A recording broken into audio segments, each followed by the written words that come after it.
শুরুটা হয়েছিল আসলে ছোট একটি ফেয়ারের মাধ্যমে, যেটা হলো ঢাকা উত্তর সিটি কর্পোরেশনে 100 জন উদ্যোক্তা নিয়ে আহ, একটা ফেয়ার হতো, যেটার নাম ছিল আসলে ডিএনসিসি ঐক্য হলিডে মার্কেট। ঢাকা উত্তর সিটি কর্পোরেশন এবং ঐক্য ফাউন্ডেশনের যৌথ আহ, আয়োজনের একটি মার্কেট ছিল। শুক্র এবং শনিবারে আগারগাঁতে বসতো এবং আগারগাঁ থেকে আমার পদচারণা শুরু হয়।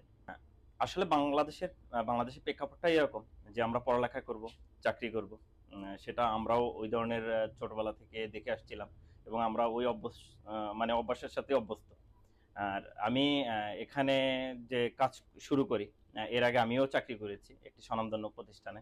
তো সেখানে আসলে কাজ করাটাকে আমাকে খুবই মানে কারাবন্দির মতো লাগতেছিল। তো সেখান থেকে বের হয়ে কিছু করা, এই ধরনের নিয়েই আসলে কাজটা বা উদ্যোগটা শুরু করি। আর বাংলাদেশের প্রেক্ষাপটে যদি আপনি নতুনত্ব চান, সেক্ষেত্রে আপনাকে নিত্য নতুনত্ব বা কাস্টমার ডিমান্ডেবল এই ধরনের কিছু নিয়ে কাজ করতে হবে, কিছু ভিন্নতা নিয়ে আসতে হবে। যদি আমি ভিন্নতা নিয়ে আসতে পারি বা আপনি ভিন্নতা নিয়ে আসতে পারেন, আশা করি আপনি সফল হবেন ইনশাল্লাহ। আচ্ছা, বর্তমানে আসলে বাংলাদেশের যে কৃষিজাত পণ্য, চাল থেকে শুরু করে লাল চাল নিয়ে কাজ করি আমি।